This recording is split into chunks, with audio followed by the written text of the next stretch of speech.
Le mot signifie mouvement anti-utilitariste en sciences sociales, comprenez mouvement anti-économiciste en sciences sociales, un mouvement qui s'oppose à la tendance à tout ramener uniquement à des problèmes économiques. Le MOS publie une revue qui s'appelle la Revue du MOS depuis 30 ans, le mouvement a été fondé en 1981, pour réagir à une évolution dans le monde des idées, dans le monde de la science, des sciences sociales, de la philosophie politique, qui nous paraissait surprenante et inquiétante. Cette évolution, pour la dire en deux mots, c'est la suivante.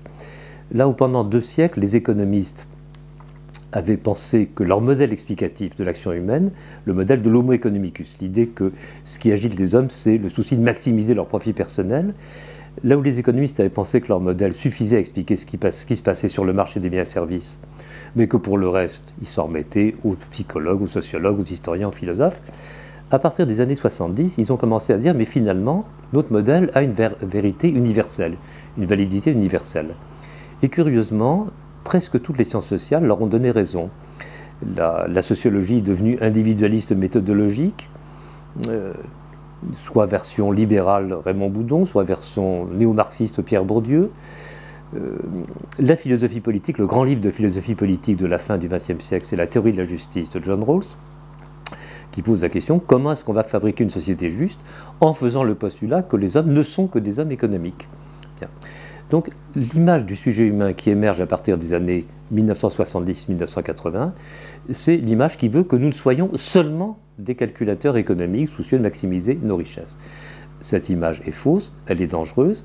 Elle est non seulement dangereuse, elle s'est emparée des esprits, puisque depuis 30 ans, toutes nos sociétés sont organisées sur ce postulat-là. Si effectivement on fait l'hypothèse que nous ne sommes que des sujets individuels, égoïstes, calculateurs, indifférents aux autres, alors le seul mode de coordination possible entre les sujets humains, c'est le marché généralisé. Et c'est ça que nous vivons depuis 30 ans, et pour aboutir à ce qui risque d'être potentiellement catastrophique, puisque maintenant ce qui mène le monde, ce n'est plus seulement le marché, c'est le marché financier, et plus précisément, c'est le marché spéculatif et rentier spéculatif. Bien. Question, qu'est-ce qu'on peut opposer à cette vision du sujet humain que je crois à la fois fausse et dangereuse? Comprenons-nous bien, c'est évident que les intérêts matériels, ça importe énormément, mais il n'y a pas que cela. Tout le monde le sait qu'il n'y a pas que cela. Qu'est-ce qu'il y a d'autre? Qu'est-ce que nous sommes si nous ne sommes pas seulement des homo economicus, seulement des individus indifférents aux autres, soucieux uniquement de maximiser notre avantage personnel? La réponse, à mon avis, on peut la chercher partout, dans toute l'histoire des religions, des philosophies, des morales, mais les éléments essentiels de la réponse, à notre avis, sont donnés par l'anthropologue Marcel Mauss dans son livre de 1925, L'essai sur le don. L'essai sur le don qui nous donne une vision très différente des racines de l'action humaine et des fondements des sociétés humaines. La revue du MOS a été fondée en 1981, comme je le disais tout à l'heure. Elle a été fondée pour réagir et résister à cette évolution dangereuse de la pensée. C'est une revue interdisciplinaire en sociologie, philosophie, économie, histoire, anthropologie, etc., qui essaye de prendre au sérieux la découverte de Marcel Mauss et d'une certaine manière de refonder les sciences sociales, et en partie la philosophie politique, à partir de la découverte de Marcel Mauss. Eh bien, ce qu'a découvert Marcel Mauss, c'est précisément que nous ne sommes pas des homo economicus. Et on pourrait partir de la conclusion de l'essai sur le don. Alors Marcel Mauss est l'auteur en 1925 d'un texte, à mon avis, fondamental pour l'histoire de la pensée, des sciences sociales, de la philosophie politique, qui s'appelle Essai sur le don. Marcel Mauss est le successeur, l'héritier d'Émile Durkheim, le fondateur de la sociologie française. Il est considéré lui-même comme le fondateur de l'ethnologie française, de l'ethnologie scientifique française. Qu'est-ce qu'il découvre dans ce texte fondamental? Texte qui rassemble les informations connues sur toutes les sociétés archaïques disponibles à l'époque. Ce que découvre Marcel Mauss, je reprends ces termes, c'est que l'homme n'a pas toujours été un animal économique. Ou encore, dit-il, il n'y a que peu de temps que l'homme est devenu un animal économique. Qu'est-ce qu'il était avant de devenir un animal économique? Eh bien, il vivait dans une société qui était, montre Mauss, organisée non pas sur la base du contrat, non pas sur la base du marché, de l'achat et de la vente, non pas sur la base du donnant-donnant, du calcul de donnant-donnant, mais sur la base de ce que Marcel Mauss appelle la triple obligation de donner, recevoir et rendre. Triple obligation de donner, recevoir et rendre. Alors, il faut tout de suite lever une ambiguïté. Lorsqu'on parle de don aujourd'hui, on a toujours en tête la charité. Ce que Mauss découvre n'a rien à voir avec la charité, en tout cas pas au départ. La triple obligation de donner, recevoir et rendre, c'est l'obligation de rivaliser de générosité, c'est une forme de guerre. Une forme de guerre assez violente, il s'agit en quelque sorte, comme le dit Mauss, d'aplatir son rival, de le mettre à l'ombre de son nom, de montrer qu'on est plus fort, qu'on est plus puissant que lui, parce qu'on peut donner davantage que lui. Donc le don, et d'ailleurs Mauss parle de don agonistique, de don guerrier en quelque sorte, le don c'est une forme de guerre. Mais c'est une guerre très particulière parce qu'elle permet de substituer la guerre de générosité, le défi de générosité, à la guerre réelle. Et cette guerre de générosité est un opérateur de l'alliance, il permet de passer de la guerre à la paix, il permet aux guerriers de déposer les armes en disant nous pouvons devenir alliés plutôt qu'ennemis. Et que se donnent les guerriers? Ils se donnent fondamentalement des femmes qui elles-mêmes donnent la vie, et donc qui font l'alliance entre les générations, les dons entre les ancêtres et les descendants. Voilà ce qui forme la matrice de la société archaïque, non pas des hommes économiques, des animaux économiques, en train chacun de calculer sa maximisation d'intérêts économiques personnels, mais des êtres qui sont soumis à l'obligation de se montrer généreux. Alors, est-ce qu'ils sont réellement généreux? Est-ce qu'ils font des vrais dons? Ça, c'est une vaste question. Personne ne sait ce que c'est qu'un vrai don, sans compter que le don est dangereux, puisque le don, il confère le pouvoir à celui qui donne. Le don est donc un opérateur extraordinairement ambivalent.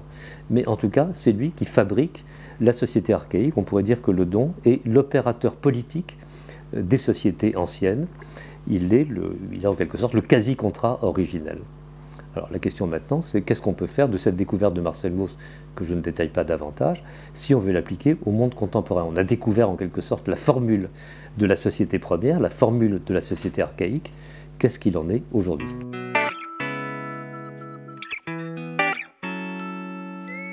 Alors évidemment, on pourrait dire que ce que Mauss découvre, la règle des sociétés archaïques, ça ne nous concerne plus beaucoup. C'est un univers disparu.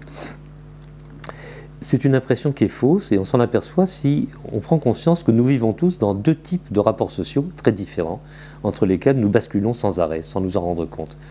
Deux types de rapports sociaux que j'appelle respectivement la socialité primaire et la socialité secondaire. Socialité primaire, la famille, la camaraderie, les amitiés, les amours, la petite association, toutes les relations interpersonnelles. Ces relations, elles restent régies, aujourd'hui comme hier, même si c'est selon des modalités différentes, par la triple obligation de donner, recevoir et rendre. C'est en donnant à des personnes que je les singularise comme des personnes et que je deviens leur ami ou leur allié. Et puis, il y a la socialité secondaire. C'est le monde de l'entreprise, de l'administration, de la science, qui fonctionne selon des relations en théorie impersonnelles. Dans le monde de la socialité secondaire, on pourrait dire que la fonction, l'efficacité importe plus que les personnes, alors que dans le monde de la société primaire, c'est le contraire. La personnalité des personnes importe plus que leur fonctionnalité. Mais une fois qu'on a dit ça, on peut commencer à complexifier un petit peu pour retrouver la réalité. Ce n'est qu'en apparence que le monde des entreprises ou que le monde des administrations fonctionne selon des règles impersonnelles. Il fonctionne aussi selon des règles impersonnelles, la division officielle du travail, la hiérarchie fonctionnelle, etc. Mais dès qu'on se penche sur le fonctionnement réel des entreprises, on s'aperçoit que ça marche très différemment, que ça ne peut marcher que si les entreprises savent mobiliser à leur profit la triple obligation de donner, recevoir et rendre. Car en fait, une entreprise qui marche, c'est celle dans laquelle les différents individus, les différents groupes professionnels acceptent de se faire confiance les uns envers les autres, de se donner des informations, des savoir-faire, des coups de main, du soutien psychologique ou affectif, etc. Et puis ça ne marche que si les salariés acceptent de se donner, de s'adonner en quelque sorte à l'esprit de l'entreprise, aux objectifs de l'entreprise ou de l'administration. Alors si on voulait en complexifier, donc une entreprise qui marche, c'est une entreprise dans laquelle on coopère.